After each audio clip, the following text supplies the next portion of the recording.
제26장. 유다 온 백성이 나이가 16세 된 우시야를 세워 그의 아버지 아마샤를 대신하여 왕으로 삼으니, 아마샤 왕이 그의 열조들의 묘실에 누운 후에 우시야가 엘롯을 건축하여 유다에 돌렸더라. 우시야가 왕위에 오를 때 나이가 16세라. 예루살렘에서 52년간 다스리니라. 그의 어머니의 이름은 여골리아요 예루살렘 사람이더라. 우시야가 그의 아버지 아마샤의 모든 행위대로 여호와 보시기에 정직하게 행하며 하나님의 묵시를 밝히 아는 스가랴가 사는 날에 하나님을 찾았고, 그가 여호와를 찾을 동안에는 하나님이 형통하게 하셨더라. 우시야가 나가서 블레셋 사람들과 싸우고 가드 성벽과 야브네 성벽과 아스돗 성벽을 털고 아스돗 땅과 블레셋 사람들 가운데 성읍들을 건축하며 하나님이 그를 도우사 블레셋 사람들과 구르바알에 거주하는 아라비아 사람들과 마온 사람들을 치게 하신지라. 암몬 사람들이 우시야에게 조공을 바치매 우시야가 매우 강성하여 이름이 애굽 변방까지 퍼졌더라.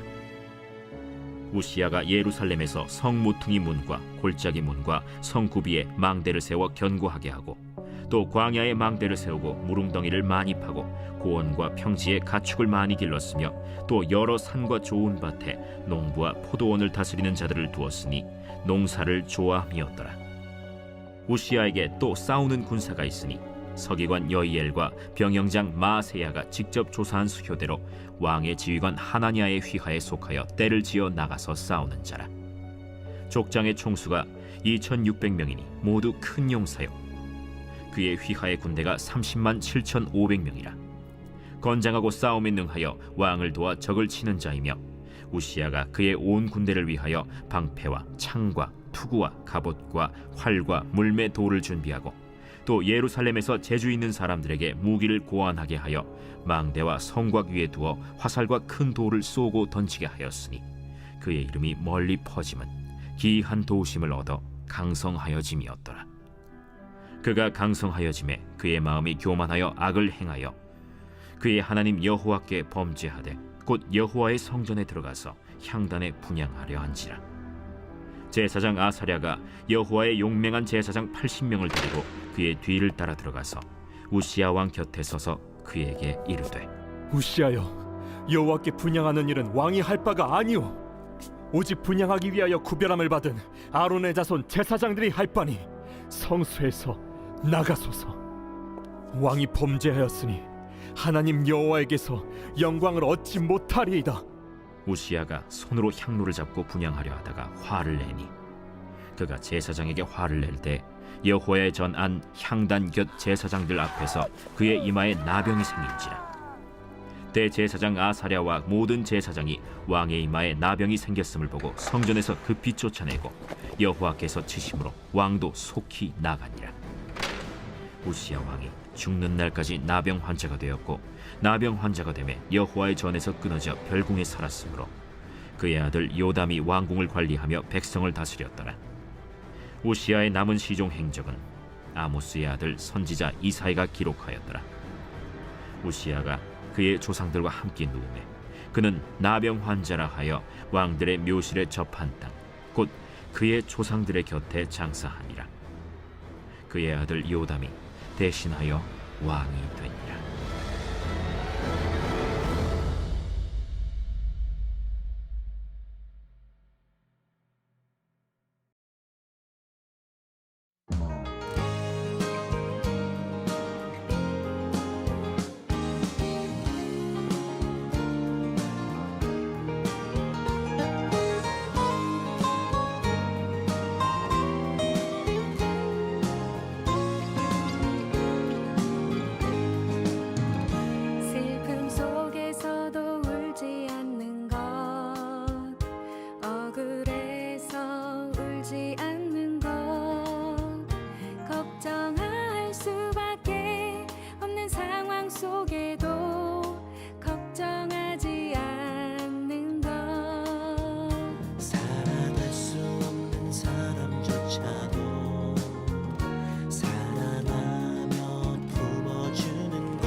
용서할 수 없는 사람일지라도 용서하여 주는 것.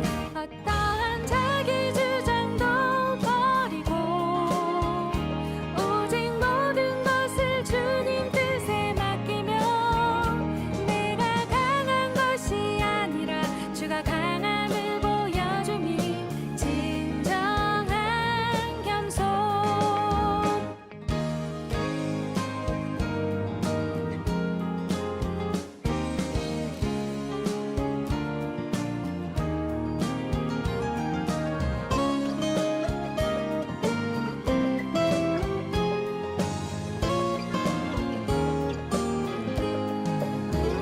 참을 수 없어도 화내지 않고 끝까지 인내하는 것. 감사할 수 없는 그런 조건에서도 감사하며 사는 것. 칭찬이나 비난 가운데서도 침묵하며 살아가는 것. 말씀 순종하기 어려울지라도 믿음으로 순종하는 것. 어떠한 자기 주장도 버리고 오직 모든 것을 주님 뜻에 맡기며 내가 강한 것이 아니라 주가 강함을 보여줌이 진정한 겸손. 겸손은 겉사람이 드러나지 않고 속사람이 드러나는 것. 하나님과 가장 가까운 사람이 바로 겸손한 사람.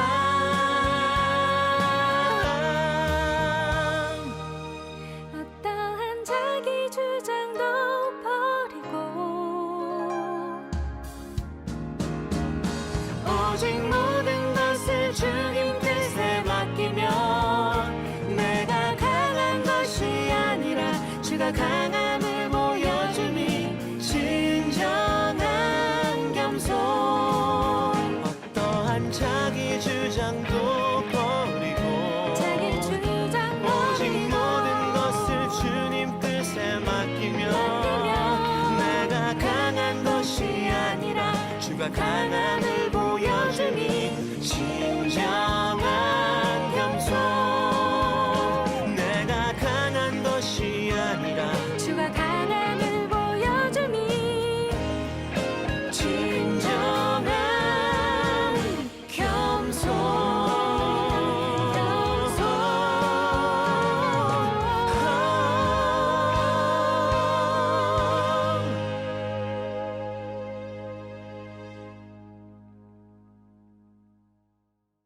반갑습니다, 여러분. 이정훈 전사입니다.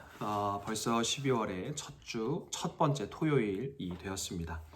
오늘은 우시아의 교만이라는 제목으로 역대하 26장 1절로 23절의 말씀을 통하여 함께 묵상을 나누고자 합니다. 오늘은 특별히 드라마 바이브 이후에 한 찬양을 여러분들이 들으셨을 텐데 바로 겸손이라는 찬양이었습니다. 최근에 우리 교회에서도 참 많이 부르고 은혜 받고 있는 찬양인데 하나님 앞에 우리는 이런 겸손한 사람이 되어야 하고 겸손한 삶을 살아가야 할 것입니다.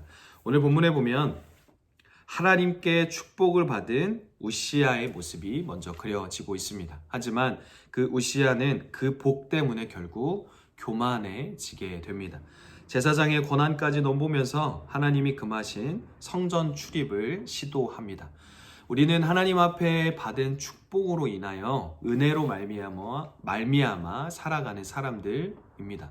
하지만 그것이 자칫 내가 잘해서 내가 열심히 해서 쌓은 업적이라 생각하고 교만하게 여기는 순간 우리의 모든 쌓아왔던 그런 탑들은 금세 무너지게 되는 것입니다. 아마시아의 뒤를 이어 남유다의 왕이 된 이 우시아는 에돔에게 뺏겼던 무역의 중심지 엘롯을 되찾아 남유다의 중흥기를 이끌게 됩니다. 우시아가 스가랴 예언자가 전하는 그 하나님의 말씀에 순종하자 하나님은 남유다가 블레셋의 마을들을 정복하고 암몬이라는 지역에서 조공을 받게 하십니다. 군사력과 무기와 방어 체계를 바탕으로 우시아는 농업에 관심을 쏟기도 하여 백성들의 삶을 부유하게 만들고 있습니다. 오늘 본문 1절부터 15절의 말씀이 그에 해당하는 본문입니다. 하지만 우시아는 오히려 교만해지는 모습을 점점 드러내게 됩니다. 당시에 성전에는 제사장들만 들어갈 수 있었습니다. 왕이라 할지라도 성전 바깥 제단에서 예배를 드려야 했던 것입니다. 하지만 우시아는 성전 안의 제단에서 예배를 드리려 합니다. 제사장들이 아무리 말려도 막무가내로 왕의 권위를 내세워 결국 그 시도를 하게 되는 것입니다. 그러한 우시아에게 하나님은 피부병이라는 벌을 내리게 되십니다. 레위기 13장 46절의 말씀을 따라 피부병에 걸린 사람은 마을 바깥에 격리되어야 합니다. 거룩한 성전 중심을 차지하려 했던 이 우시아 왕은 구정한 피부병에 걸려 성전은커녕 자기 왕궁으로도 돌아가지 못하게 됩니다. 우리는 이 이야기를 통하여 한 가지 생각해 볼 것은 겸손은 과연 무엇인가 생각해 보게 됩니다. 제가 여러분들에게 한 가지 소개하고 싶은 성경 구절이 있습니다. 야고보서 4장 10절의 말씀인데 주 앞에서 낮추라 그리하면 주께서 너희를 높이시리라 기록하고 있습니다. 그렇습니다. 벼가 익으면 익을수록 고개를 숙이듯이 우리가 하나님 앞에 받은 축복이 많아지면 많아질수록 우리가 가진 것이 많아지면 많아질수록 우리는 하나님 앞에 더욱더 겸손해져야 한다는 것입니다. 하나님 앞에 우리가 우리의 태도를 낮추면 하나님께서 높이십니다. 반대로 하나님 앞에 우리가 교만한 마음을 가지면 결국 우리의 고개와 삶을 꺾어 버리게 되신다는 것입니다. 그렇듯 하나님은 교만한 자를 낮추시는 분입니다. 남유다가 강성해졌다고 해서 우시아 왕이 교만하게 행하자 악성 피부병으로 그를 벌하셨습니다. 하나님께서 나의 삶에 은혜로 주신 것들이 있습니다. 하지만 우리는 때로 그것이 나의 실력과 나의 업적과 노력으로 얻어낸 것이라 오해할 때가 있다는 것입니다.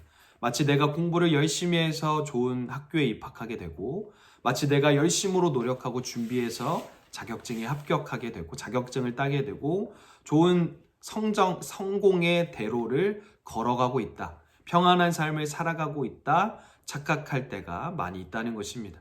사랑하는 여러분, 우리에게 주어진 시간들과 물질들과 건강들과 우리에게 주어진 모든 것들 하나도 빠짐없이 아주 사소한 것에서부터 아주 대단한 것들까지 결코 나의 노력과 실력과 업적으로 얻어낸 것들이 아니라는 것을 우리는 분명 기억해야 할 것입니다. 아주 작은 것부터 아주 대단한 것까지 하나도 빠짐없이 모두 다 하나님의 은혜로 우리에게 주어진 바이기 때문입니다. 하나님의 일을 더욱더 잘 감당하게 하시려고 하나님의 살아계심을 더욱더 증거하게 하시려고 하나님께서 우리에게 시간도 주시고 물질도 주시고 건강도 주시고 살아갈 환경도 주시고 다닐 수 있는 학교와 직장과 사업장과 가정과 친구들과 많은 지인들을 이 교회를 우리에게 허락해 주셨다는 것입니다. 그래서 우리는 착각하거나 교만해서는 안 됩니다. 오해해서는 안 된다는 것입니다. 우리가 앞서 함께 나눴던 그 찬양의 제목처럼 우리는 하나님 앞에 겸손해야 하고 우리는 하나님 앞에 더욱더 엎드려 순종하며 낮은 자세로 이 땅을 살아가야 한다는 것입니다. 우시아는 당시 군사적과 경제적으로 막강한 힘을 얻고서도 종교적으로도 더 최고의 자리에 앉고 싶은 욕심에 빠진 왕이었습니다. 하나님은 자기 아들까지 주셨는데 과연 우리는 더욱더 감사하지 못하고 있는 것은 없는가? 또 하나님 앞에 내가 요즘 불평하고 있는 것은 없는가? 생각해 보아야 할 것입니다. 코로나 상황 가운데 과연 하나님이 나에게 왜 이런 불편한 시간들, 어려운 시간들을 주셔서 나를 힘들게 하시는 것인가? 불평할 때도 있었고 감사하지 못할 때도 있었고 하나님을 원망할 때도 우리는 때론 있었습니다. 하지만 우리는 하나님 앞에 더욱더 감사하는 태도를 가져야 합니다. 늘 감사하라 하신 그 말씀을 기억하며 나에게 주어진 좋지 못한 상황 가운데에도 우리는 감사하는 마음으로 하나님을 찬양하며 예배하며 하나님을 기억하며 의지하며 나아가야 한다는 것입니다. 여러분들이 지금 마음속에 가진 혹은 교만한 마음과 겸손하지 못한 마음들이 있다면 우리 하루를 뒤돌아보며 우리의 삶을 뒤돌아보며 더욱더 겸손한 마음 주시기를, 그리고 감사한 마음을 주시기를 기도하는 오늘 하루가 되었으면 좋겠습니다. 나에게 주신 모든 것들 혹은 좋지 못한 상황과 여건조차도 감사할 수 있는 하루가 되기를 간절히 소망합니다. 여러분들의 삶 가운데 감사의 열매가 많이 맺히게 되시기를, 또한 하나님과 동행하시며 겸손한 하루를 살아가시는 여러분 되시기를 주님의 이름으로 축복합니다. 기도하겠습니다. 사랑 은혜가 많으신 하나님 감사합니다. 하나님, 지금까지 우리에게 인도하신 그 모든 시간들과 걸음들, 하나님께서 우리에게 허락하여 주셨던 모든 것들이 하나님의 은혜로 주어진 바 된 것인데, 하나님, 우리가 때로 나의 열심과 노력으로 얻게 된 것이라 하나님 착각하고 오해할 때가 있었습니다. 하나님, 앞으로 삶을 살아가는 동안에도 하나님, 우리가 더욱더 겸손한 마음으로 하나님 앞에 감사하게 하여 주시고, 결코 내가 잘해서 얻은 것이 아니라 하나님께서 허락하여 주신 것임을 우리가 분명 기억하게 하여 주시옵소서. 주님, 늘 주님 앞에 겸손케 하시고 감사하는 마음 갖게 하여 주셔서 더욱더 아름다운 감사와 겸손의 열매를 무럭무럭 맺을 수 있는 우리 모두가 되게 하여 주시옵소서. 이 모든 말씀 살아계신 예수님의 이름으로 기도드립니다. 아멘.